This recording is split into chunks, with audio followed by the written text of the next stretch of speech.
Kia ora whānau, and welcome to another episode of Get a Job and Get Healthy with Costas Enterprises. I am your ever-loving host, as always, Alex Costas. And as you see, today is another episode like last week. We're not exactly sure what I'm going to talk about, but I can tell you there is going to be some talk. I try to fill these things with good and influential information. First and foremost, let's get all the fun stuff out of the way. If you want to contact me, you can do so via Twitter and Instagram at the Kiwi Don. You can also email me doncostas@gmail.com. That's DON for Nike, COSTAS @gmail.com. I got a lovely email from one of my followers, and I talked about last week how I have a subscriber, so it's quite cool having, a bit of communication from some people. But I'm quite loving it. As always, I am doing this in my car when I shouldn't be, but I am. Oh well, what are you going to do? If you want to, you can get in touch with me on my email and website. My website is www.costasenterprises.business.blog. And you can find a lot of my stuff there as well. So, what we're going to talk about today, after having months with nothing, I got a sale. So I was quite surprised that I saw this, and I got a sale on my Redbubble. So really, really wrapped with that. Really, really happy with that. It was another Jacinda design, which was my Real Leaders Lead with Love, and it was Jacinda with some hearts around it, and it was on a black t-shirt, so I'm quite proud of that. That's kind of the way that I marketed it. I wasn't expecting to sell anything, as I haven't had I've had a good couple of months where I've had nothing. To be fair, I have not really uploaded anything in the last couple of months either, so I'm still surprised that my stuff is going and getting recommended for people, so still happy about that. So it netted me about $4.30 Australian, which is probably about $5 New Zealand, which, hey, $5 is $5. And if you sell enough of them, they will sort of, make a bit more, and hopefully people start going, oh, cool, I want to see this, I want to get that too. It is all coming from New Zealand as well, which is quite cool. Some of the Jacinda designs that I have gone to places like England and the US. I think one went to Germany as well, which was quite surprising. But then, of course, Kiwis are all over the world, and, Jacinda is loved by a lot of people all over the world. Even though there are people in New Zealand that apparently don't like her anymore, I'm still a loving and loyal, faithful supporter. That's another subject. So MetaMask is going well. The MetaMask NFTs are going fantastically, actually. I ended up buying another one, so I now have 7. I think I told you guys that last week. I said it in passing, but I now have 7 MetaMasks, and one of the MetaMasks that I just recently bought, the integration that we are looking at very soon, that particular integration with the Node project that we're working with, has started up an esports team. That esports team had one of these people assigned, and that person was using the mask that I bought. So I was like, oh, that's kind of cool.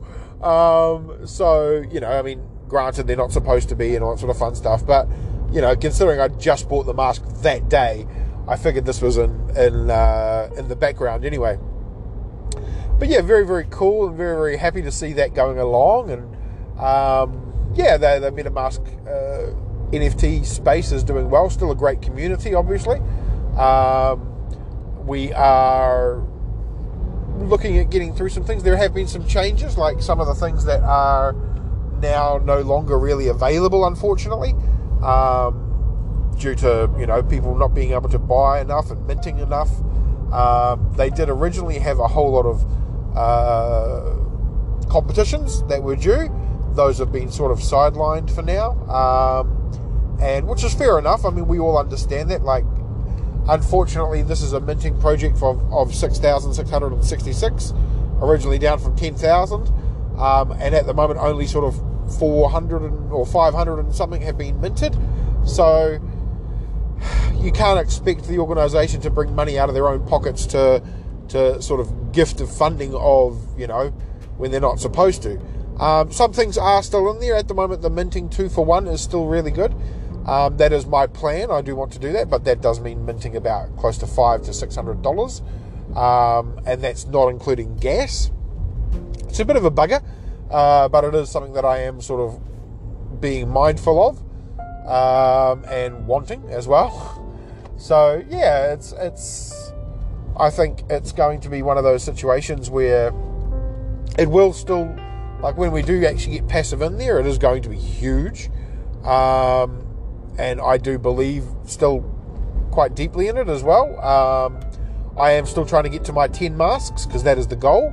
When I get to 10 masks, then that will give me, guarantee me basically one node per month based on the one that we're doing. But yeah, it's very, very cool. In that other project, I already have one node which I bought myself, and they've just recently gone through a couple of changes themselves, which has made me wonder a little bit. Like it seemed like it was a little bit too good to be true.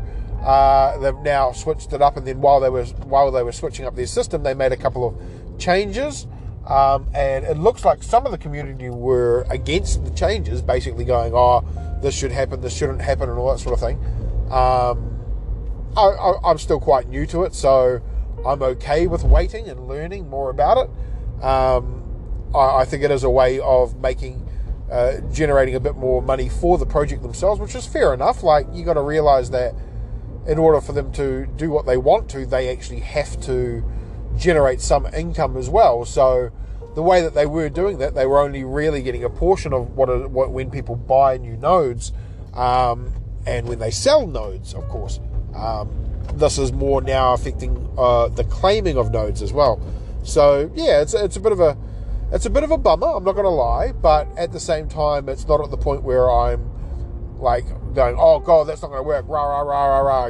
It's like it's they have to make money somehow. So I think that's the thing that a lot of people need to realize with NFTs, and also with like shares, and also with like some sort of generating crypto thing, is there will always be that aspect that if it does work, it works, but you're not going to guarantee money all the time. Like, you are investing in the project. That does mean sometimes that there will be things that change and you have to roll with them.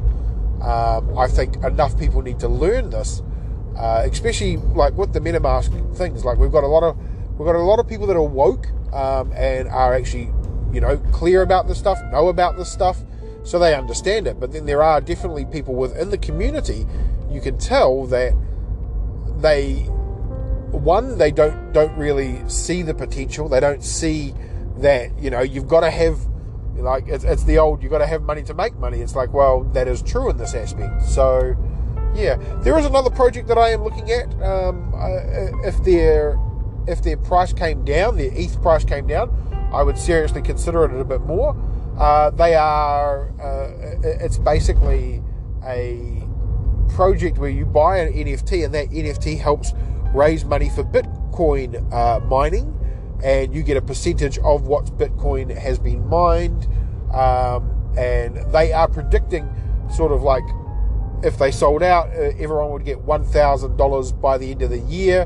By 2 years, it would be... So this is more of a holding aspect of the NFT, which is what I'm actually quite interested in. And this is per NFT that you hold as well. And then if they sell a certain amount, then they buy more Bitcoin rigs. If they mint a few more, then it's going in sort of waves, which is quite cool. They do have some Bitcoin miners which are going ahead now, and the money that they use for minting will not only be used for purchasing those, but also for running the ones that they already have purchased, which is about 19 Bitcoin miners. So yeah, it's one that I'm looking into. The price is pretty expensive at the moment. It's about 0.2 ETH, which is, it's not cheap. We're talking probably, $600-700 easily, just for one NFT. And I'm not at the stage where I can afford that, but That said, I will keep my eyes open for anything that appears on OpenSea within this project, of course, and whether or not there is, crazy prices. Like, that's what I'm finding with the MetaMasks, is some people that, they just want to get rid of their MetaMasks. They don't believe in the project as much as the rest of us. And they're selling them low, like well below even mint price, even well below our reduced mint price that we currently have. So, our current mint price is 0.05, which is about maybe $200, $300, close to $400. And when I originally bought it, it was, $500, and the other one was like $600. So, with gas, it was both about $600 anyway. And so now you're getting them for steals. Like, some people have been listening for 0.03 ETH, which is the last couple I've bought from OpenSeas. These are not minted. These have been minted, but I'm buying them because they're so cheap.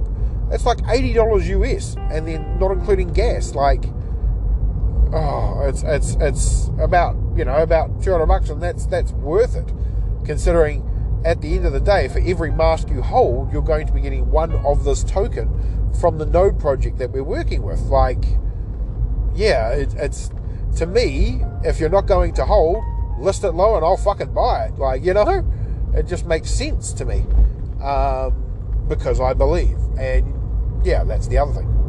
What else was I going to talk about? Not much else has been going on in my life. It's still been pretty busy, as you would expect. Everything is going full shield, as they always do, and yeah, just trying to cope with what's going on, what's been happening, keep up with everything. Yeah, not really much else to talk about. The other thing that I will talk about, though, is I got an email today from Spring. Now, most of my most popular episodes have actually been regarding TeeSpring. It looks like Spring are implementing a new system where they are able to, it looks like, professionally watermark your products. Now, that is very interesting. So basically what will happen is, it's not turning them into NFTs or anything like that where you can track it, but if you do find a website where they're using your design, where, the design has been created, it's been stolen effectively, you will be able to report it, and they will have links to how you can actually report those things. Now, given that my Redbubble shop, some of the things have been stolen from mine, that's a bit of a worry, but what a great idea by Spring. Now, is that more of a reason for me to actually use Spring? At the moment, no.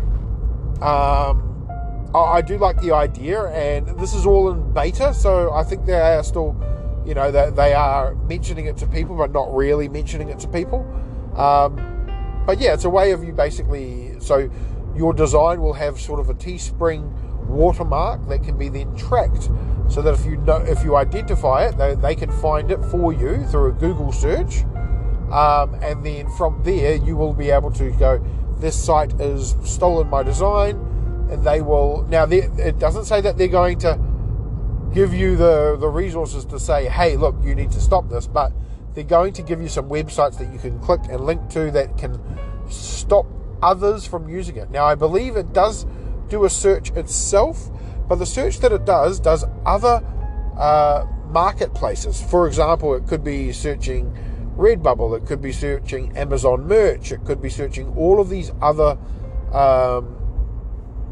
print-on-demand services to see that no one is stealing your work, unless, of course, you are the one doing it.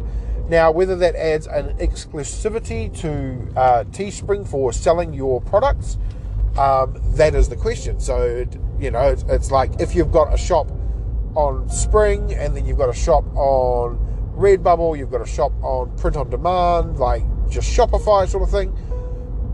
If you use your Spring one, does that mean that you are now restricted to only using Spring for that particular design? They haven't really delved into that, and there's nothing in their sort of email that suggests otherwise, that you could use more than one design from different varying products if you are the creator of that design. I will look into that a bit more, because I do think that is something that is very interesting, and I would love to see Redbubble start to sort of implement that as well. But yeah, it's quite a cool little thing. And it does show that even though Spring is a lot smaller than the others, they are trying to think of different things. Like, they are the first ones. If you need to sell digital content, they are probably one of the better places, but they don't have a marketplace anymore, which is what I think hurts them. However, they did a complete brand shift to think more about being your own brand. So basically, if you were to set up your own shop, like Threadless, for example, or to a degree Redbubble, but you would have to generate all of your own funding, all of your own advertising. Everything all goes to your Spring site, or your plug-in WordPress site, or whatever the site you decide to use, and Spring would do the print-on-demand services for that, without giving you an actual place to host your actual designs on a general marketplace. So in some degrees that hurts them, but at the other point, it's also their version where they can turn around and change it, so they can be like, well, if you're not getting sales, that's not on us, that's on you, because you are responsible to sell yourself. So it's very interesting. I did like TeeSpring before. Like, their quality was pretty awesome. They had some amazing products. Same as Threadless. Like, I've still got a couple of t-shirts from Threadless that haven't started, breaking down and stuff. And I've had those for like 2 years now. And I wear them at least once a week. At least. And some of them, the colour's not even faded. I had a mask where the mask itself, from TeeSpring, the mask itself was beautiful. It was the right size. The only problem was the actual straps started to crap out, but for the most part, that mask had been washed, every couple of days, and the colour hadn't faded. No, it's been done really fantastically. The fabric is nice. It feels good against your face.